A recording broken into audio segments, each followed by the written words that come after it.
The Earth is believed to have formed 4.6 billion years ago. Within the first 150 million years, it began cooling and releasing gases from the lithosphere, which created the earliest forms of the Earth's atmosphere. Prior to the creation of this atmosphere, the sun's ultraviolet radiation made for uninhabitable conditions.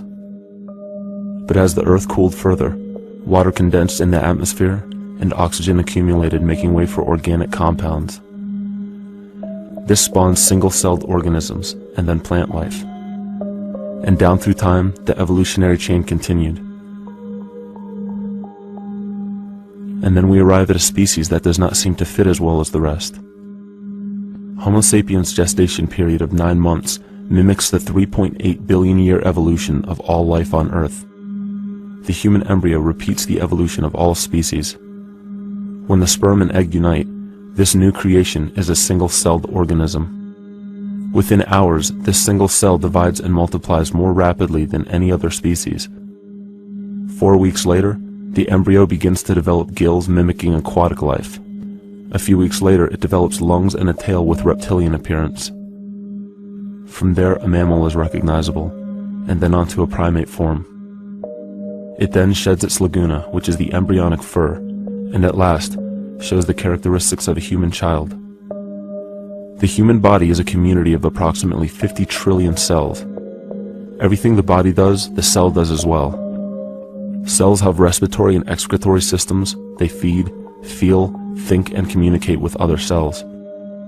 Trillions of cells make up a single organism called the human body, and billions of human bodies help make up the organism we call Earth. The Earth has more similarities with the human anatomy than you may think. Earth has its own electromagnetic generation, just like the human body. Research has found that a direct current of electricity flows through perineural cells found around every nerve in the body. These pathways are called energy meridians and have been used in the practice of acupuncture for at least 2,000 years. Dating even farther back is the notion of dragon paths or ley lines, in which many megalithic structures and stone monuments were erected, marking the energy meridians of the Earth. These energy meridians are generated by the resonant frequencies of the Earth, called the Schumann waves. Each planetary body has its own resonant frequencies, and is determined by the circumference and diameter, as well as the speed of orbit and rotation. The Earth's resonant frequency starts at 7.83 Hz and ends with the 7th harmonic at 43.2 Hz, correlating with the 7 chakras.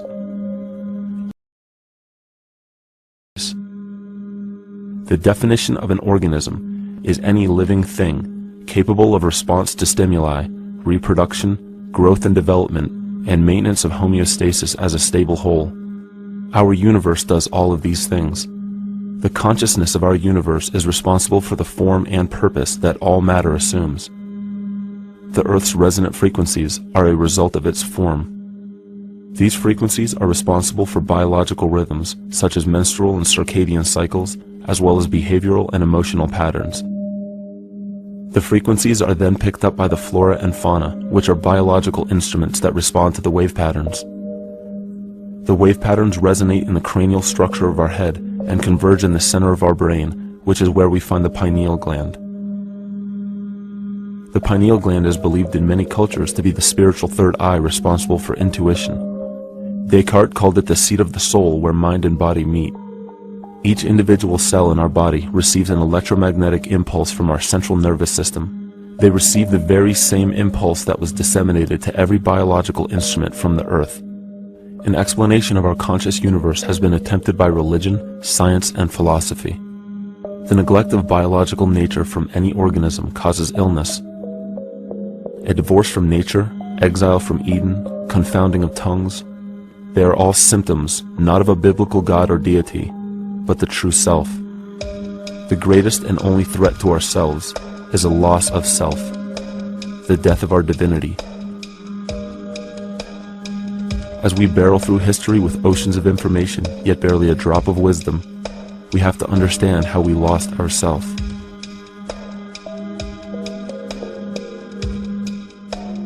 In sacred texts and ancient scriptures left by our ancestors, we find an incredible link between stories of creation, a great flood, the war of the gods, the Messiah dying for the sins of man, end-time prophecies, and similar characters. These correlations show up in myths from cultures that supposedly had no contact with one another, due to distance in geography and time. The common thread we find that connects all of mythology has its roots in the stars. One of the most revealing accounts is the battle of the gods in heaven and the ensuing flood. In the Bible, Lucifer rivaled the Lord and was defeated and cast down to earth. In the creation myth of the Enuma Elish, we find a similar story of Tiamat being defeated by Marduk and cast down to the abyss of Apsu. In chaos, Tiamat, the mother of them both, Apsu and Tiamat's waters were mingled together, meaning that the chaotic waters of Tiamat were somehow mixed with the sweet waters of Apsu. Apsu was the Sumero-Akkadian god of the abyss beneath the earth. Tiamat, also known as Lucifer, was known as a serpent or dragon and was defeated by Marduk. Marduk was the father of Nebo or Mercury, and Mercury is the same mythological character as the Zoroastrian Mithra, the Egyptian Hermes Anubis, and the Gnostic Hermes Christos. The most recent version of Mercury, however, is the Archangel Michael in the Bible, who defeated Lucifer and sent him to the abyss of the earth, or hell. This story is steeped in astrological significance in the Bible and in many other ancient scriptures. This leads to an event in history that is recorded by many researchers regarding the cosmic upheaval and historic deluge. William Commonus Beaumont states, "The flood immortalizes the collision of a fallen planet, later termed Satan, actually a cometary body with our Earth." Consider what this reveals. He postulates that a planet, later termed Satan, fell to the earth, creating the flood we see recorded in the Bible and other myths. Lucifer, or Tiamat, was a planet known to ancient cultures as the Glistening One, the dragon of chaotic salt waters. The light from the sun illuminated this planet's water, which gave it a glow that rivaled the sun's own light, which is where we hear about Lucifer rivaling the Lord. The Lord in this case being the sun, which sustains and gives warmth to the earth. The planet Tiamat, or Lucifer, was destroyed by a cataclysmic event that hurled the watery planet to the abyss of the earth. In the book of Enoch, it reveals, "And behold, a star fell from heaven, and when it fell to earth, I saw how the earth was swallowed up in a great abyss." The myth of the Ute Indians states, "The sun was shivered into 1,000 fragments, which fell to earth, causing a general conflagration.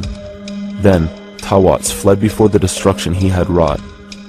And as he fled, the burning earth consumed his feet, legs, body, hands, and arms, until at last, swollen with heat, the eyes of the god burst and tears gushed forth in a flood which spread over the earth, extinguishing the fire." This myth resembles the translation of the Enuma Elish by Stephanie Daly in her book Myth from Mesopotamia, which explains that Tiamat's eyes became the source of the Tigris and Euphrates rivers. As written in the book of Revelations, "And there was a war in heaven. Michael and his angels fought against the dragon, and the dragon and his angels fought back. The great dragon was hurled down, that ancient serpent called the devil, or Satan, who leads the whole world astray. He was hurled to the earth." The Roman mythology of Ovid gives the story of Phaeton, which happens to be another name given to the watery planet Lucifer, or Tiamat. This story reveals that Phaeton was a child of the sun and wished to become the sun for a day. Phaeton attempted this feat, and eventually, Jove, who is also known as Marduk, destroyed Phaeton, sending him crashing to the earth in flames and put out by a tremendous flood of water from a river unseen before. The common theme we notice here is that of a saltwater planet, the great dragon, Lucifer, Tiamat, or Phaeton, was defeated and fell to the earth, and now dwells in the abyss known as hell, giving us the outline of the story of Lucifer rising up against the Lord and being defeated and banished to rule the underworld. As we know, however, an outline is but a shell of a story. The inner meaning, the spirit of the myth, comes with a deeper understanding of the essence of each planet, not just the physical planet, but the conscious core, because we know now that the proportions and velocity of a planet gives them their own characteristic frequencies, which govern biological and behavioral patterns. These planets reflect the archetypal psychology of man. In ancient times, probably the most important field of research was the study of the heavens. Galactic bodies and their movement through the sky were known to be symbolic of the inner faculties within human consciousness. Within all organisms, outdated science has only explained the physical world measured by our five senses. Only in esoteric religions, mysticism, and quantum fields of science are we to find any attempt at explaining where thoughts and emotions fit into the sense-perceptible world. We also understand now that humanity is a community of cells within the organism of the Earth. The Earth, therefore, is a higher organism that shapes our form and function. This higher organism and all other planetary bodies are governed by consciousness, just as we individual humans are. Therefore, the Newtonian belief that galactic bodies are nothing more than lifeless forms floating in space is tantamount to claiming that we humans are nothing more than a composite of elements in motion. We know that this is untrue because we feel, we think, and furthermore we see the result of our consciousness creating what we call life.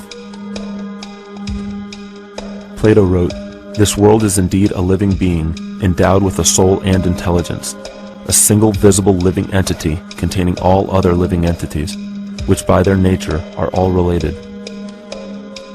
Furthermore, the cosmos is a single living creature which contains all living creatures within it. And in an article out of the Sufi journal, the author writes, "The world is a living spiritual being." This was understood by the ancient philosophers and the alchemists who referred to the spiritual essence of the world as the anima mundi, the soul of the world. In scriptures, we hear of the claim that angels guide the inner soulful actions of people, or that the gods wield influence over man. Most ancient spiritual and scientific teachings held the belief that the hierarchies of the gods, angels, archangels, archai, all the way down to the cherubim and the seraphim, are the hierarchies within the human psyche. In this way, we must understand that when the whole of ancient myths and sacred scriptures speak of spiritual influence from a higher being, they were speaking of archetypal forces that are inherent within us, not an influence from an external source. This is where we begin to see the relevance of astrology as an ancient form of science that resurfaced in the 19th and 20th centuries under the name of psychology. Friedrich Nietzsche even stated, "As long as you still experience the stars as something above you, you still lack a viewpoint of knowledge." This is astropsychology, and maps the inner faculties of the psyche. In pre-Christian times, there were schools known today as the mystery schools or the mystery religions. The messages encoded in the scriptures and ancient archaeology came from adepts of spiritual science. The intent was to teach the initiates the deeper meaning of these myths. What became later termed as Lucifer, Satan, or the devil was representative of the ego, which rivals the Lord, the representative of the self. The true self is the epicenter of a person's entire being. It is the total sum of everything that we are. The false ego, on the other hand, is the idea and concept we create about ourselves in the course of our lives, which typically excludes any qualities we don't wish to accept about ourselves. However, humanity has been endowed with the freedom to choose either to obey the true self or to give in to the temptation of the vanity and materialism of the false ego.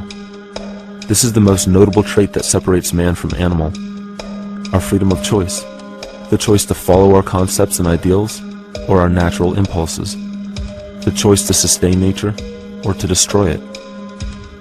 This freedom of choice weighs on the fate of the entire organism that we call humanity. Cancer begins with a group of cells within a community that fail to communicate with the conscious signal of the organism. Those cells begin to grow out of control and spread to other areas of the organism. This very disease is evident in our world today.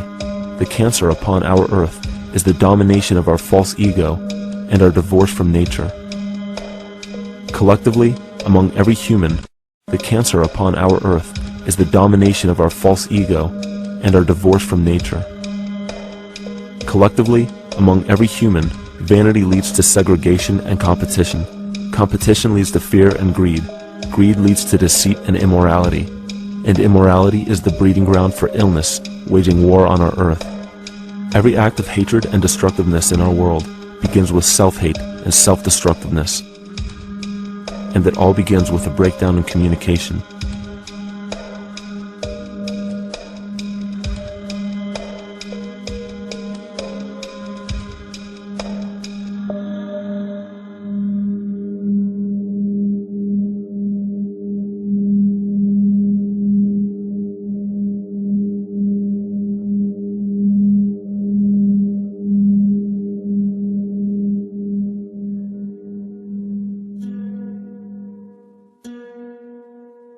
In nature, all that we perceive with our five senses is a result of two fundamental principles.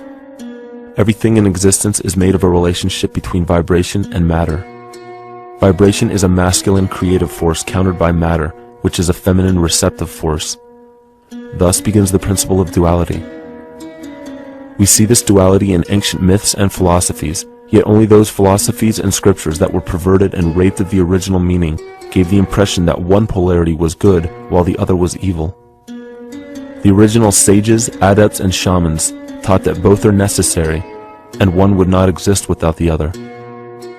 These two important principles come together to form all things in the universe. This is Kymatica. Even language, logos, the communication of any and all things in nature, depends upon this principle. Pete Peterson, in his works Cymatics, the Science of the Future, stated that nature shows examples of Kymatica in everything.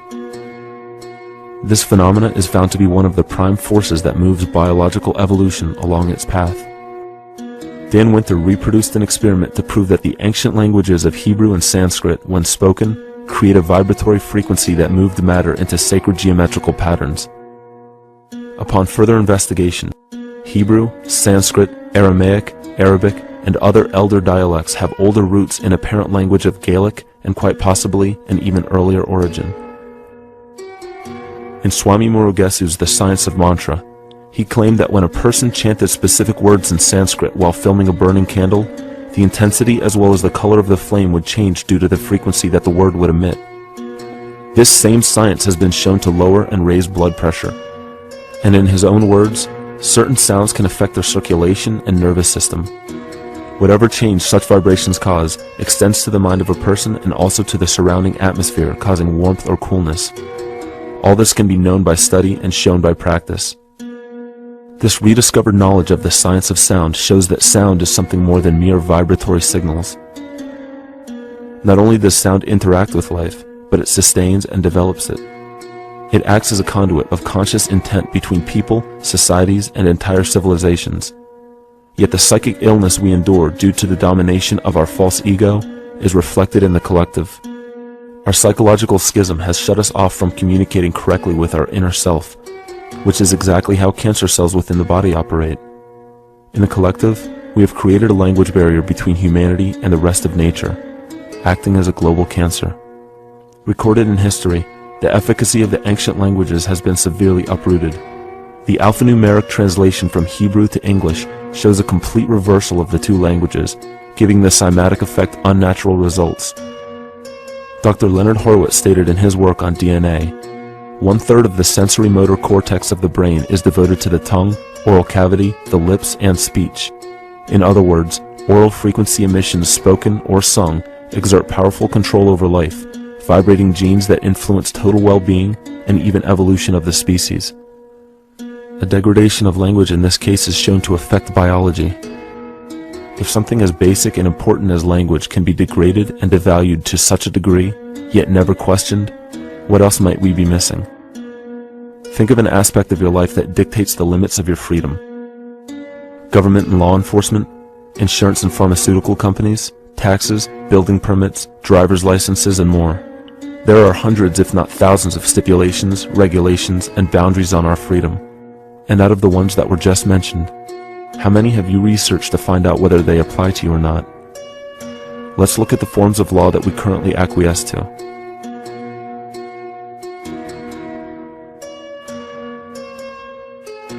A common misconception among people is that any rule or regulation that governs them falls under one category, law. But there are many other forms of law that people abide by without realizing that they simply do not apply to them. Another misconception is that a nation's constitution gives us our rights. A constitution does nothing more than list the rights that we already have. We are born with inalienable rights, endowed to us by our Creator. They are not given to us, and they cannot be given away. The most a person can do with a right is choose whether to exercise it or not. Maritime admiralty law is what's known as the law of the water. It is superseded by civil law and only applies to those who willingly contract themselves into it. The definition of admiralty law is a body of private international law governing the relationships between private entities which operate vessels on the oceans. Let's look at how and why a form of law that is fashioned to govern corporations, businesses, and vessels has imposed its rule over natural human beings. This is all done through a form of word magic. A simple perversion of language has made it possible to convince people around the world that these alternative laws apply to them. One of the predominant beliefs in modern culture is that licenses, permits, registrations, and other forms of documentation are required to operate motor vehicles, use public roads, build structures and establishments, engage in free enterprise, and much more. Sadly, these beliefs are based on little to no investigation whatsoever, and are false. This belief structure is perpetuated by maritime admiralty law. This form of law was originally created to govern ships docking in foreign nations for the import or export of products and resources. It deals with banking and merchant affairs, not civil affairs. When a product is taken off of a ship and brought into a foreign land, that nation takes custody of the resource and accounts for it with a certificate. That certificate marks the birth date of that product in the custody of the respective nation. Think of why it is supposedly required to have a certificate of live birth in the first place. The Barron's Dictionary of Banking Terms defines a certificate as a paper establishing an ownership claim. So right there, we notice that everyone with a birth certificate is defined as being owned. People are used as collateral with other nations because the U.S. is bankrupt. The United States declared bankruptcy on March 9th of 1933. At this point, the U.S. began taking out loans from a private, non-government affiliated corporation called the Federal Reserve. With no money to pay back the loans, the United States began using the citizens as collateral. All birth and marriage certificates are literally warehouse receipts. Just look at the similarities of warehouse receipts and birth certificates. Both document the date of issue, a serial number, registration number or receipt number, a description of the product, and an authorized informant to notify the appropriate government agency. With all of this information being readily available, the majority of people are unaware of their involvement with maritime admiralty law. This is possible through the manipulation of language. This admiralty law changed the meaning of the word person from a natural living person to a corporation. Driver's licenses, vehicle registrations, auto insurance forms, building permits, gun permits, work permits, tax filing documents, birth and death certificates, traffic citations, and many other forms of documentation that were once believed to be absolutely necessary only applied to persons or corporations. Upon signing such a legal document, you are indirectly waiving your rights under the Constitution and lowering your status to that of a corporation that is created with the same exact name as you. The only way to reconcile your true name from the name of the corporation is to take notice that the corporation has its name in all capital letters. This is known as capitis diminutia maxima. You may take notice that your driver's license, birth certificate, social security card, insurance cards, and more use all capital letters to legally represent the corporation with your name, not you. The corporation is known as an artificial person, whereas you, the human being, are known as a natural person. This deception goes even deeper when it comes to the courts that we attend. When showing up to court, you will notice that there are seats for witnesses behind a wooden fence or barrier. The defendant must cross through the entrance to the other side of the barrier where the plaintiff and judge sit. This act symbolizes the boarding of a ship. At this time, business can be conducted in maritime admiralty law. The judge, acting as captain or banker, is responsible for settling the balance between the two sides. This is why there is always a monetary value involved in any court case. The captain is simply dealing with banking and merchant disputes. Once the balance is paid, the case is closed. To turn the court case away from admiralty law where your rights are not protected, you must avoid agreeing to represent the artificial person. This is done by stating that you are the natural person. You don't have a first or last name because those imply corporate title. In a court case, you may state that the court takes judicial notice of your honor's oath of office. Every judge must take an oath of office to practice law, yet you must make it clear to the court and the jury that the judge is acting as judge and not banker. Remember that you are a natural human being of the earth. You are not governed by anything but your own consciousness. Laws are created within a society. The society that created the laws we see being enforced today is called the Law Society. Yet the most beautiful part of this entire deception is the fact that we are not part of the Law Society, so their laws do not apply to us. Judges, lawyers, and law enforcement officers, they're all part of a society. Within that society, they've created their own language that's deceptively similar to English. They have these little things called statutes, acts, and regulations that seem like laws, but they really only apply to those within their society. So that basically means all the traffic violations, minimum age requirements, and everything except for damage to another person or their property doesn't really apply to the natural person. Laws only apply to those within the Law Society. The game being played is an illusion. You can simply choose to open your eyes and reclaim the freedom that you were born with, bound by nothing but the limits of your imagination. These are just a few examples of assuring that your rights are being protected. By far, the most important line of defense against this deception is to be aware of the perversion of language, and be absolutely aware of how you form your beliefs and concepts.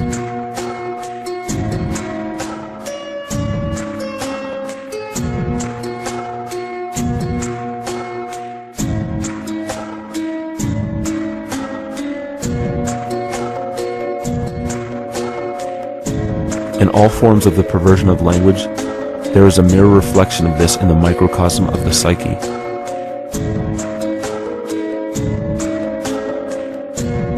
And the problem I see with humanity today is we don't truly know ourselves anymore. We have the 9-to-5 job, we have the house, the children, the bills, the television, the hobbies, and the errands that we run every single day, and we eventually begin to believe that this is who we are.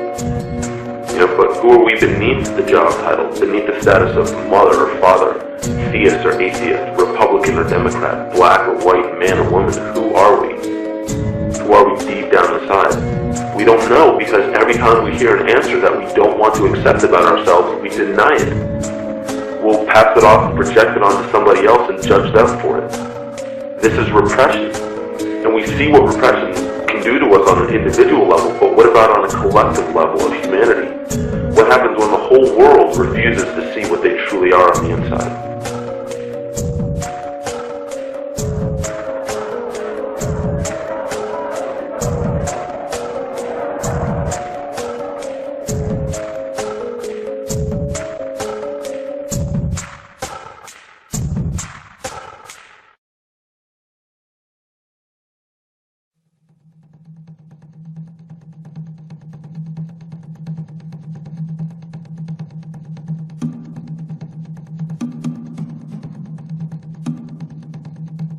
Carl Jung discovered that there is a collective unconscious connected to all humans, meaning that the whole of humanity shares a single mind with one another.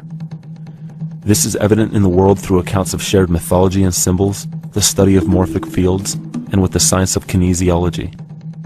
This collectivity is a global example of the unconscious mind of the human body, in which trillions of cells share a similar signal. This parasite, called our false ego, requires a continuous flow of sustenance to survive. Food, fuel, and any other form of sustenance is energy. Human consciousness is an electromagnetic field of energy.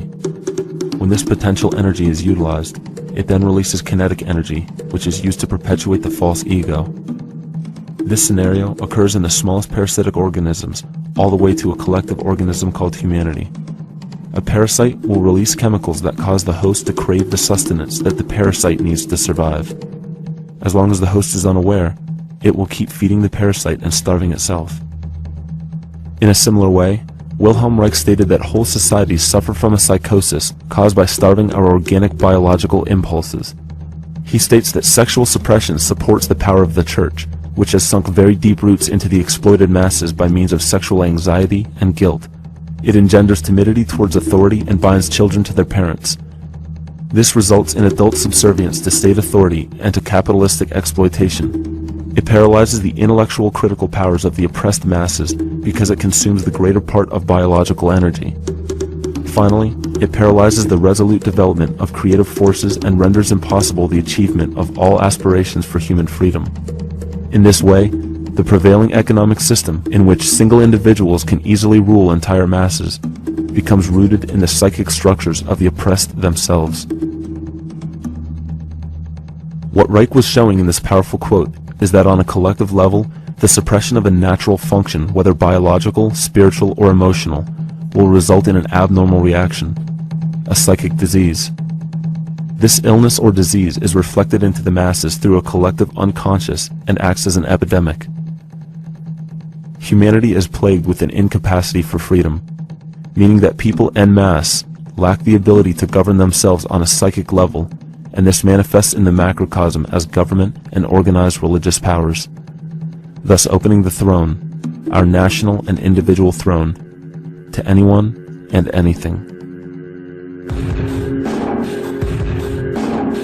Enter the infamous rulers of the earth, the patriarchs of civilization, political, social, economic, and spiritual dictatorship, psychic tyranny. This simple illness within our psyche, this lack of responsibility and neglect of basic human freedom, has made way for every tyrant that has ever held rule over people on this planet.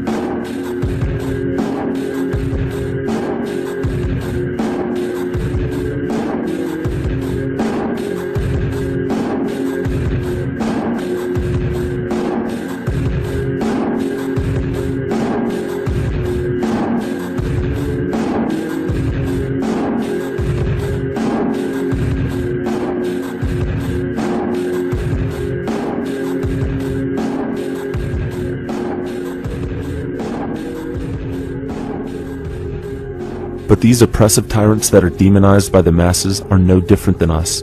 In fact, they are one with us. In the book The Prophet by Khalil Gibran, he poetically states, "I say, as the holy and the righteous cannot rise beyond the highest which is in each of you, so the wicked and the weak cannot fall lower than the lowest which is in you also." Every one of us has the capability to commit the most horrifying sin, or show the most beautiful compassion to our fellow man.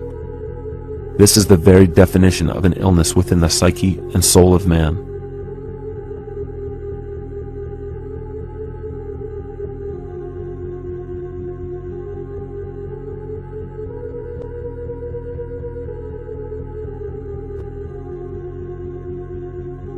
Think of any position of power that you believe to be above you.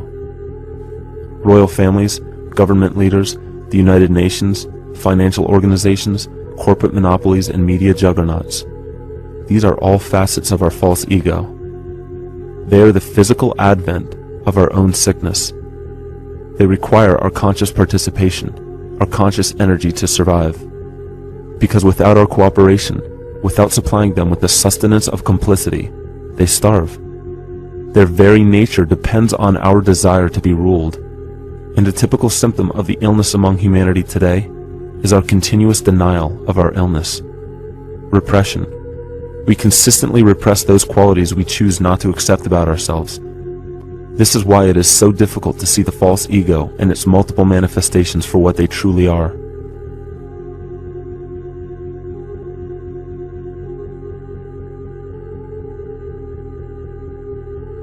This is the very nature of the false ego.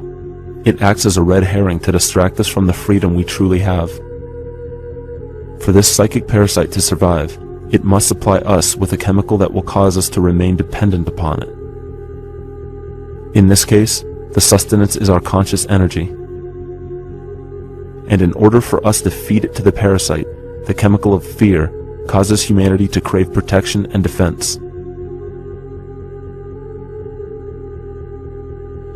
The functions of the body to survive can be broken down to two basic functions for any organism to survive: You have to be able to grow, maintain yourself, take care of your biology, but you also must be able to protect yourself.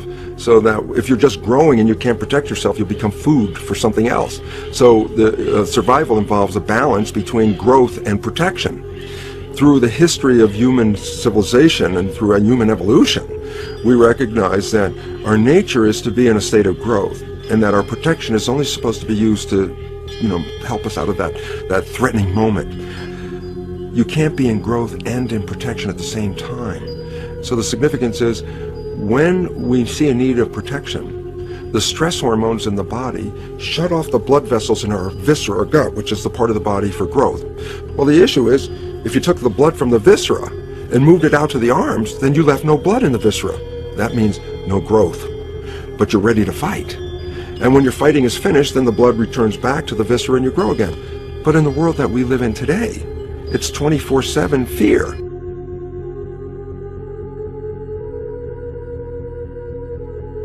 So we have a continuous dripping of that stress hormone into the body. It's just dripping all the time, getting us ready to run or fight or flight at any moment at the drop of a hat. We're ready to go because we're on guard. Well, the problem is, what does that mean about your allocation of energy? And it says, we're spending most of our energy in protection. You cannot survive if you're in protection all the time.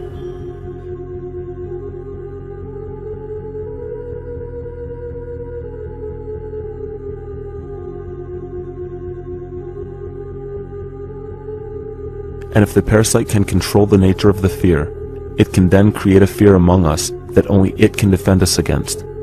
A recent physical manifestation of this comes from Zbigniew Brzezinski, former Secretary of State who also supported President Barack Obama. In his book, The Grand Chessboard, he states, as America becomes an increasingly multicultural society, it may find it more difficult to fashion a consensus of foreign policy issues, except in the circumstance of a truly massive and widely perceived direct external threat. Even the Reichsfuhrer of the Nazi Party, Hermann Göring, sums up this game of supply and demand perfectly when he stated, "The people can always be brought to the bidding of the leaders." That is easy. All you have to do is tell them they are being attacked, and denounce the peacemakers for lack of patriotism and exposing the country to danger. It works the same in any country. It also works the same in every individual psyche. Just remember that the false ego has only one desire: to become greater and more powerful than the true self. This illness causes us to believe that we are separate from nature. This is why we see such a rise in the dependency of technology. This is why we see such little stewardship for the earth and the environment. And this is why we see bigotry, racism, sexism, and every other form of discrimination possible that leads to crime, violence, wars, and eventually, the global destruction of the organism. This endless state of fear, confusion, and segregation our world seems to live in is a symptom of the false ego creating a false threat.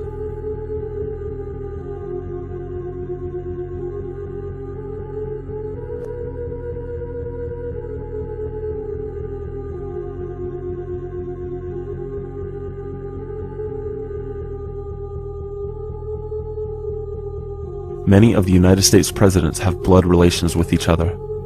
The Bush lineage has blood ties to a great number of former presidents.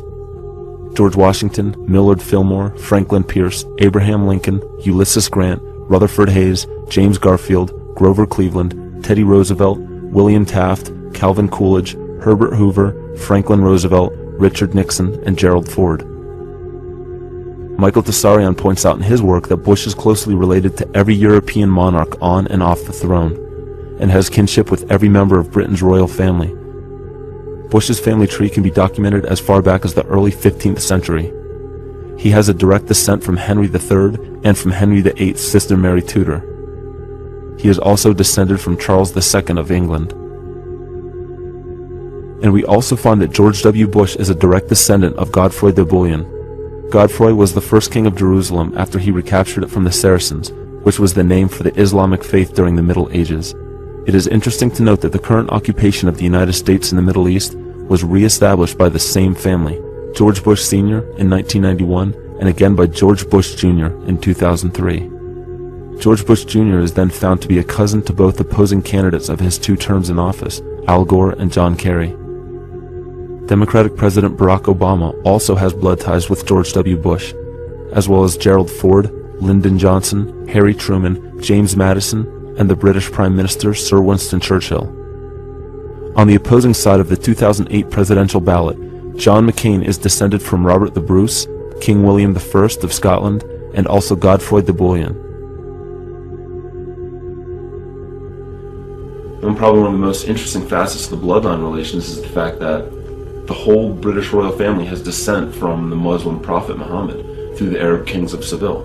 This bloodline was passed through the kings of Portugal, Castile, and eventually down to King Edward IV. This is a very, very different story from what you hear the media pumping out every day, being this idea of lineal superiority.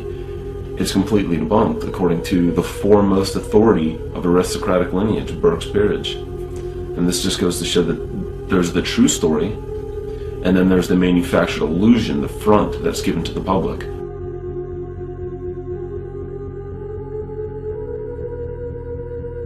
These blood ties go on and are documented thoroughly through literature such as Burke's Peerage and other comparable books. The point of all of this is that we find not just the same people, but the same intent within the people who have held high positions of monarchy, dynasty, aristocracy, and democracy in the past and present, and they are all related by a physical and symbolic link. This bloodline carries the symbol of our illness.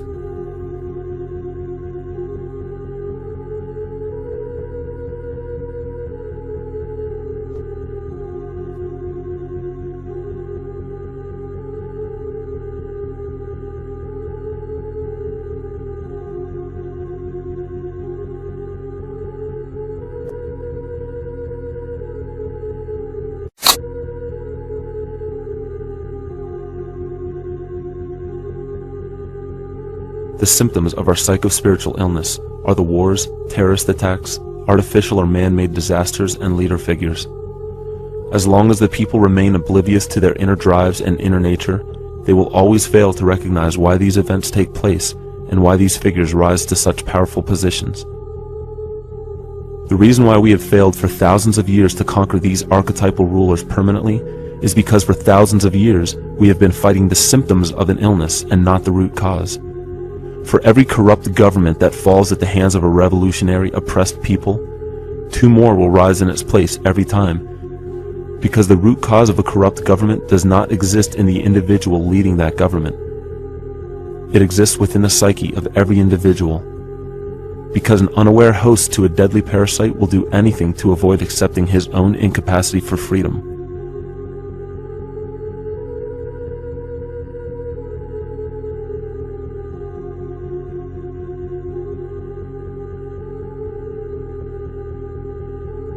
We are so bereft of sanity in this world that those few who simply stop projecting onto others and begin facing their own demons are seen as neurotic. An article written in the 1950s states that studies showed that individuals who had been isolated from their familiar social and cultural environment became neurotic. This shows that when those individuals had no object to identify their darker emotions with, they began to see these things in themselves, that which they refused to recognize before, and were unaware of why they appeared and how to cope. Facing our true inner self is virtually unknown in our world today. This is why no matter how many civilizations rise and fall, it is our collective consciousness that creates our governing apparatus, not individual people.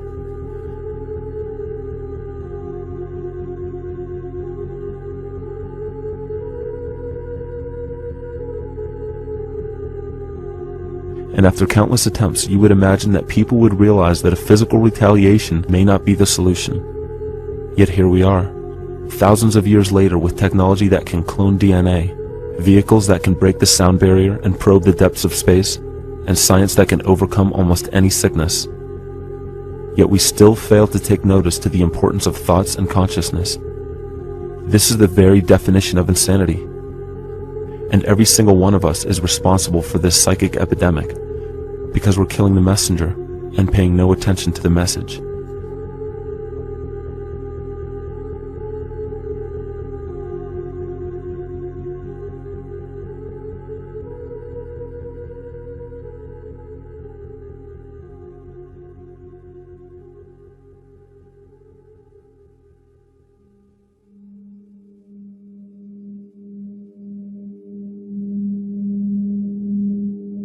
During the 1990s, 3 Nobel laureates in medicine advanced research that revealed the primary function of DNA lies not in protein synthesis as widely believed for the past century, but in electromagnetic energy reception and transmission. Less than 3% of DNA's function involves protein manufacture. More than 90% functions in the realm of bioacoustic and bioelectric signaling. So why is it important to know that DNA functions in bioelectric signaling? HeartMath Institute has discovered the heart and brain maintain a continuous two-way dialogue, each influencing the other's functioning. Although it is not well known, the heart sends far more information to the brain than the brain sends to the heart, and the signals the heart sends to the brain can influence perception, emotional processing, and higher cognitive functions. The heart also generates the strongest rhythmic electromagnetic field in the body, and this actually can be measured in the brainwaves of people around us. We are quite literally an electromagnetic expression of our highest cognitive function. The behavior of electromagnetism is evident throughout the world as dualism. All matter contains a negative and positive charge, which means organisms are built upon this foundation. The natural homeostasis of any organism is a balance of both polarities. Furthermore, research on emotional energetics shows that the heart's field is a carrier of emotional information and a mediator of bioelectromagnetic communication within and outside the body. Research shows our heart's field changes distinctly as we experience different emotions. It is registered in people's brains around us and apparently is capable of affecting cells, water, and DNA studied in vitro. Fear. The chemical supplied by a collective parasite creates a distinct bioelectric signal given off by the host. This signal is disseminated to the organisms within our community and will grow outward through the entire organism unless it is counterbalanced by an opposing force. Dr. Fritz Alan Popp discovered that the cells in our body communicate through biophotons, which are tiny particles of light that are single units of an electromagnetic field. This communication system within our body also exists between people in what's known as morphic resonance. This was known by the shamans, sages, and adepts of antiquity. These teachings were commonplace in prehistoric cultures. It wasn't by sheer chance that artistic expression and rituals were the cornerstone of every ancient civilization. Art was used as a personal method to exercise the shadow content of the psyche and introduce it to the conscious mind. This was very literally viewed as psychic therapy. Ritual was based around astrological dates. As we've learned, the study of the stars and planets reflect our own astropsychology. The shamans would perform rituals on astrological dates that would correlate with a circadian rhythm or a psychological cycle. These rituals kept the human participants aware of their inner self and prevented the repression of psychological content. As long as people were facing their inner demons and accepting them as their own, they were not collectively projecting them into the physical world. If you bring forth what is within you, what you bring forth will save you. If you do not bring forth what is within you, what you do not bring forth will destroy you. The progeny of our psychological disease began growing rapidly after a series of catastrophes forced the collective into a somatic state of fight or flight. This lowered the immunity of the population by introducing a state of immense stress. Our body becomes more susceptible to illness under stress. In this manner, humanity fell ill when entire bodies of land were swallowed up by the floodwaters. This uprooted many tribes, chiefdoms, and civilizations from their homes, and their ritual practices that were used as a conduit for psychic wellness were put on hold in order to survive the catastrophe and seek new homes. The shamans were spread to many new areas of the world. This information has been suppressed. We are made to believe that advanced civilizations such as ancient Egypt and the Mayans of Mesoamerica came about with no prior rudimentary remnants or evidence of evolving intellectual artifacts to bring them to their peak. We are meant to believe that their incredible knowledge of mathematics, astrology, agriculture, economy, polity, and architecture came out of nowhere. This leads many researchers today to the understanding that the origins of these civilizations have been suppressed. Not surprisingly, the force that has guided the suppression of this knowledge comes from the exact bloodline of the political and religious leaders stated previously. These are some of the notable book burnings and suppression of important texts in our history.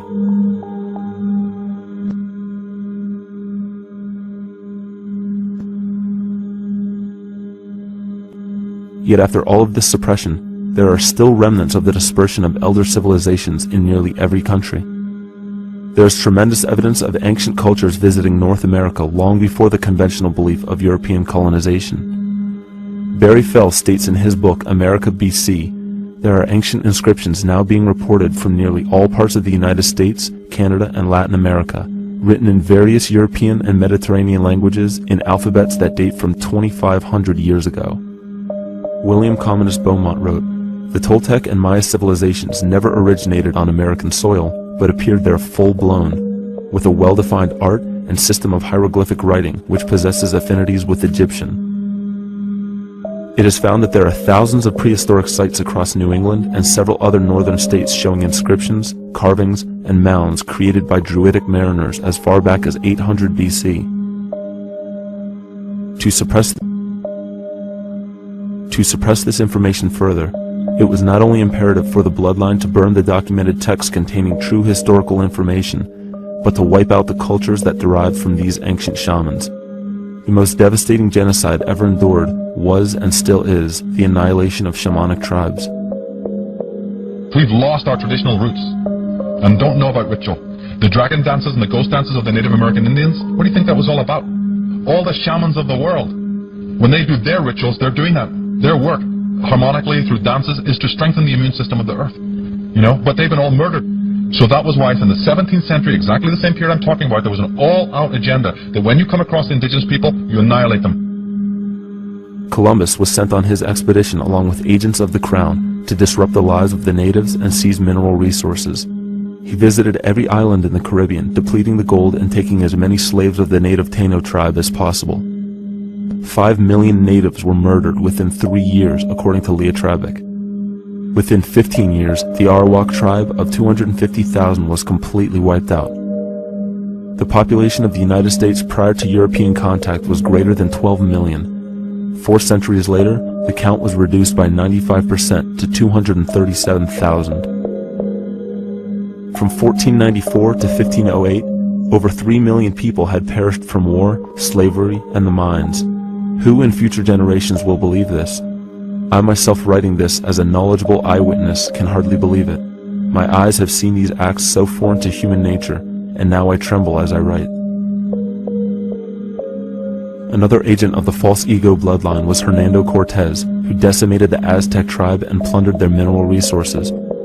This again was the case through Cortez's second cousin, Francisco Pizarro, who conquered the Incan Empire in Peru. These atrocities are seen throughout Africa, New Zealand, New Guinea, East Timor, and are still seen today in Canada.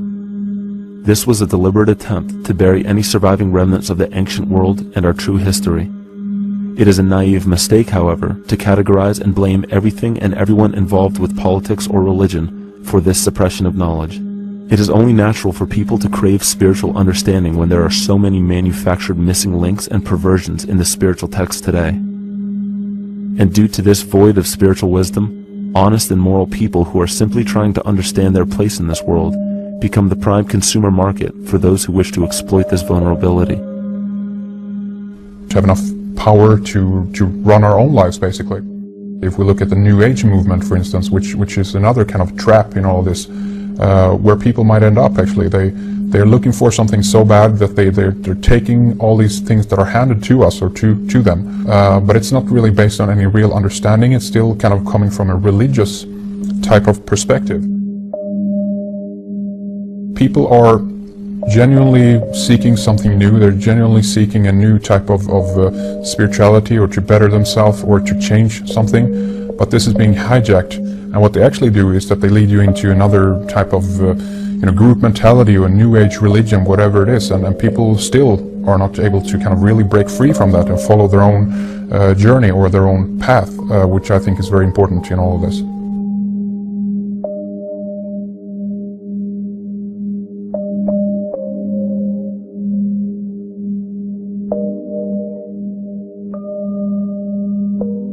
In the pre-Christian era, there were several cults of incredible power, most notably the stellar, solar, Saturnian, lunar, and mushroom cults. It is simple to see that worshippers of the lunar goddess comprised of the lunar cult. The worship of sun gods were indicative of the solar cults. The Saturnian cult, which consisted of Phoenicians and Canaanites, worshipped El or Eli. The biblical exodus of the Hebrews from Egypt showed that they entered Canaan and merged the lunar cult of Isis, the solar cult of Ra, and the Saturnian cult of El to form Isis, Ra, El. Israel. The old Israelitish cult and mythology, the Yahweh worship, the patriarchal legends, the sojourn in Egypt, and so on, are rooted in the religion of the sacred fungus, developed from the underlying fertility philosophy of the ancient Near East. The Jewish mitre, Muslim turbans, and military berets are derivations of the symbol of the mushroom cult. One of the first and most prominent, however, was the stellar cult, and a number of these ancient cults were created for shamanic purposes and earthly stewardship, yet some were taken over with different intentions. Just as you would imagine in any establishment of power, smaller cults formed within the main cults to worship individual deities. The cult of Mithras and the cult of Dionysus are two examples. You still today can see the Mithraic or Phrygian cap on the symbol of the seated Liberty dollar, the coat of arms of many countries, the reverse side of the flag of Paraguay, the seal of the United States Senate, and even involved in the solar cult holiday that we now call Christmas. In the cult of Dionysus, many festivals were celebrated, such as the Greater Dionysia, celebrated in Athens around the spring equinox. The foremost event in this festival was the Thymelic contest, in which poets, musicians, and entertainers performed in an open-air theater. Musicians did not have to pay taxes, and members of the Artists Guild did not have to participate in military affairs. The cult of Dionysus is still alive to this day as the entertainment industry.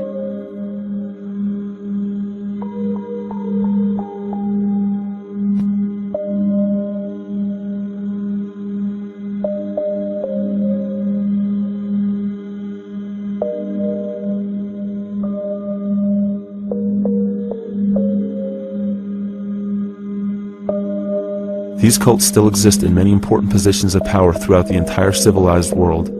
Yet the most important function of these groups is to manufacture the consent and complicity of the people. The conscious mind is the creative mind. It's the one that has your personal identity into it. It does the real thinking. And then there's a subconscious mind. Well, there's no entity in it. The subconscious mind is the equivalent of a tape player. It records behaviors, and then at the push of a button plays the behavior. It's automatic. It's a very convenient thing, because then we don't have to relearn all the time. Once you know it, you can make a pattern. The problem is that the basic patterns of belief and behavior that are programmed in the subconscious mind came from our teachers, primarily our parents, our family, and our community. So most people don't even understand how easily we're influenced by our environment. Every person that we encounter, every single situation that we're faced with, every little word that's said on television may not seem too influential to our conscious minds, but your unconscious is designed specifically to let every environmental signal influence you without your awareness. So the question is, are we leading conscious or unconscious lives? And now neuroscience has told us in the unfolding of our lives, only 5% of our life is controlled by our conscious mind, and 95% of the time controlled by the subconscious with programs from other people that were installed in there. And the problem is, it means when those programs are playing, we don't see them. And the skeptics will sit there and say, consciousness, archetypes, astrology? No. We create things with our hands, not our minds. Archetypes aren't physical. They can't influence me. But when you think of the fact that we're only conscious of this small little fraction of our behavior, what we don't realize is that entire countries, entire civilizations that think they're free and independent, but are unconsciously too afraid to be free and independent, they will beg to be governed. And if they can't do it themselves, who do you think will consciously or unconsciously take that responsibility? It usually ends up being that strong, masculine, animus archetypal figure. When we think we're in danger, we're not looking for our mother to nurture us. We want our father to protect us. And right on cue with the age of fear, this age of catastrophe, the age of this parasite, we see masculine domination. One of the primary conduits for giving our responsibility and our conscious energy away is money. We surely don't want to admit that our dependency on money is flawed, because that would imply that the fault is our own, and God forbid we take responsibility for our lives. So we blame the money. This is the cornerstone of the entire illusion being built around us by the false ego. Money is said to be the root of all evil, yet it cannot be evil because money is only a symbol. Symbols carry only the faith and spirit of the observer. This means that the symbol of paper money Yet it cannot be evil because money is only a symbol. Symbols carry only the faith and spirit of the observer. This means that the symbol of paper money evokes and surfaces the evil intentions and inherent flaw of our false ego. Money only exists because we agree to accept it as valuable. And to further illustrate our incapacity for freedom, we've given the control of our faith-based money to a private corporation instead of the federal government. There is no law stating that we have to use Federal Reserve notes as currency. We choose to because we fear the alternative: independence.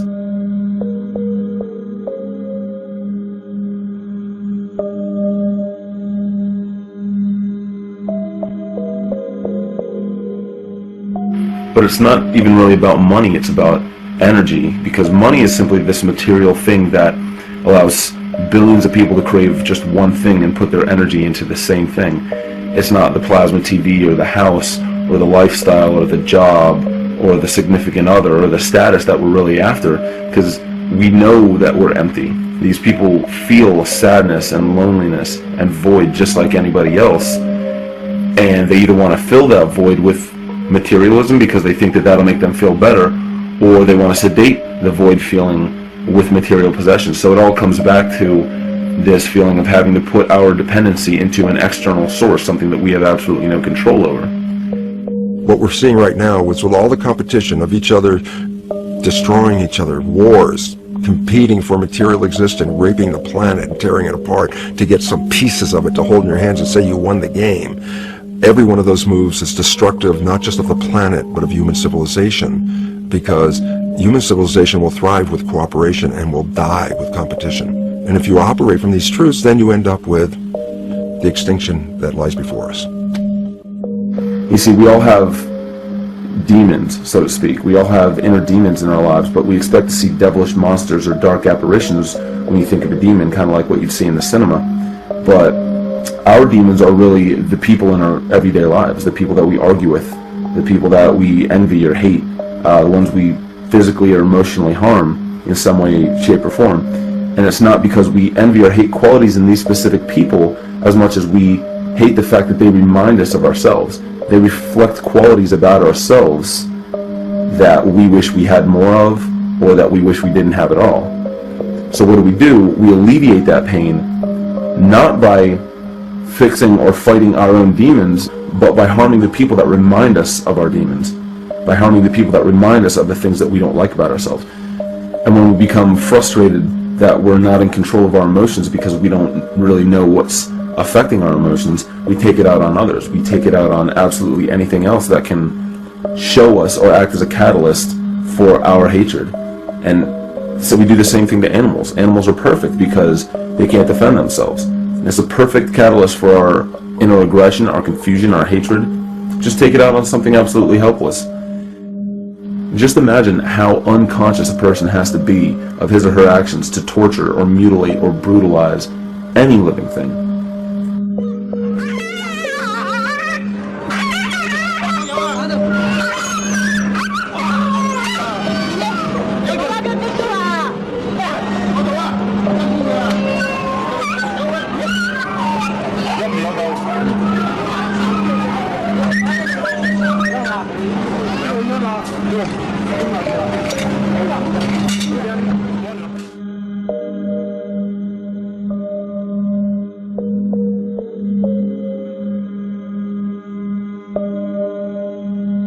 It goes down and he'll be here and we can, ouch, come on. He bit you. Look at his tail.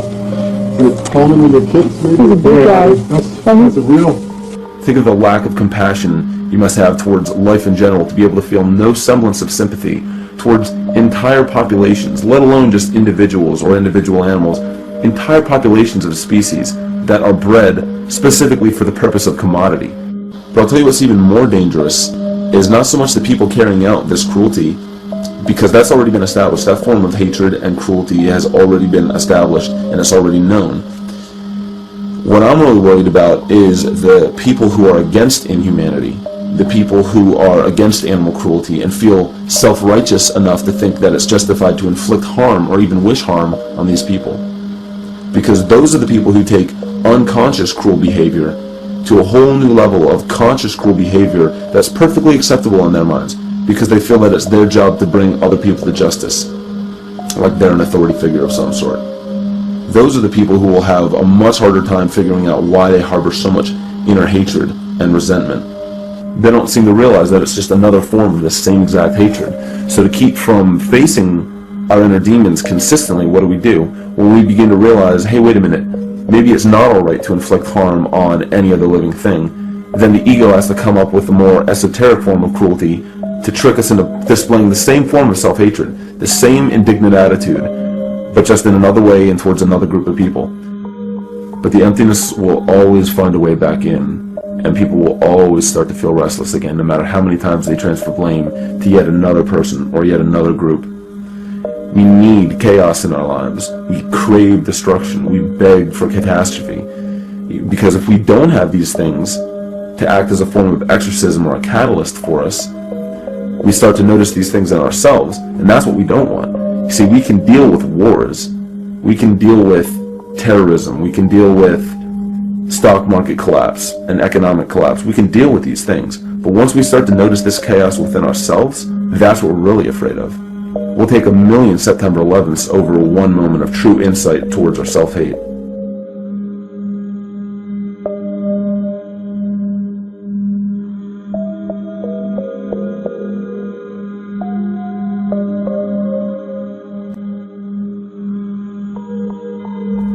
And you know, the most interesting part of all of this is we encounter things every day, every single day, that we either accept with open arms or that we reject violently.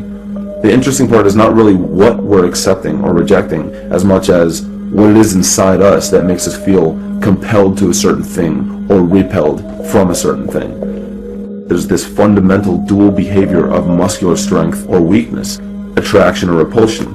And what's interesting about this is when you realize that consciousness, awareness, that intangible essence that animates all matter into what we see around us as life, that is where you will find the origin of this dual behavior. It's been explained as the inhalation and exhalation of Brahma, the contraction and the expansion of Ahriman and Lucifer in an anthroposophical setting, the active and the passive qualities in electricity, the masculine and feminine qualities, yin and yang, existence and nothingness. These are all ways to explain the same behavioral process that begins with awareness. It begins with consciousness. And if you get rid of all the images and concepts in our minds of these sayings in your head and just try to feel the difference between the two polarities, you'll begin to notice that all of the different scenarios and possibilities that are playing out in the world all spawn from this common origin. You'll have 1,000,000 people telling you why the Bible is supposedly the Word of God and that you should follow it word for word. And then you'll have another 1,000,000 claiming that it's a form of mind control and not to believe any of it. Everybody will tell you to beware of this or watch out for that. This is good information, this is bad information. And I just have to wonder, what makes anyone an authority figure enough to say that something is true or false? And why are you denying or accepting anything based on the suggestion of another person?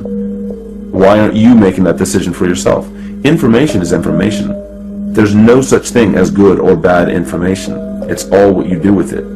I say let everything be your Bible. Give every piece of information, every person, every event or scenario or situation an honest and open mind. Because then it's your responsibility to respond to it in the way that you choose. Not following the herd, not following convention, it's your responsibility. And that's the point when, no matter how many people tell you you're wrong or right, you're not dependent upon their approval.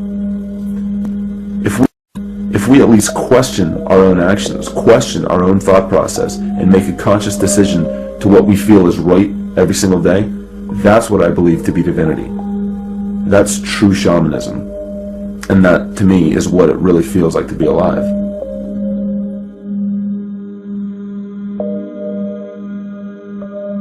In this conscious, living universe, there are no laws of nature, just habits. There is nothing external to the universe to enforce a law upon it. The illusion of a fixed law of nature is only the result of there being no need for that habit to be broken. When habits need to be broken to ensure the survival of the organism, we see this event in nature and call it evolution. The collective mind shapes our evolution. And a great example of this is the experiment done by John Cairns in 1988. His team put lactose-intolerant cells in an environment with only lactose for food. Under a law of nature, every one of these lactose-intolerant cells would have died. But surprisingly, they all survived. Every one of them understood the problem that they were facing and replaced the defective lactase enzyme with a functioning one to utilize lactose for food. If a cell has the ability to decide how and when to evolve because it's facing extinction, then anything can. The existing beliefs are that a human body is a biochemical machine controlled by genes, and therefore the behavior, emotions, and character of our biology, our health, our lives, are controlled by genes which we don't control. So this is what we taught people. You're a victim. Genes control your life. You didn't pick them. You can't change them. The genes you end up with program what's going to happen. My experiments on stem cells, which I started in 1967, I'd isolate one stem cell, put it in a petri dish, and then it would divide every 10 hours. So I took all the cells, split them up into 3 groups, and then just put them in 3 petri dishes. And then I changed the growth medium, the constituents of the environment, in each of the 3 dishes. In one dish, the cells form bone. The second dish, they form muscle. And the third dish, they form fat cells. What controlled the fate of a cell? And the first thing you have to say is, oh wait, they were all genetically identical when they were put in a dish. So obviously the genes didn't control it because they all had the same genes. What was different was the environment. And all of a sudden in my career, it said, oh my gosh, here I am teaching genes control life, and the cells are telling me genes respond to life. And since you can control the response, you can control your life. It's how you read the environment, how your mind perceives the environment. And if you understand this, then you could lead yourself to the most wonderful expression on this planet, to be fully alive and fully healthy, just how you respond to the world.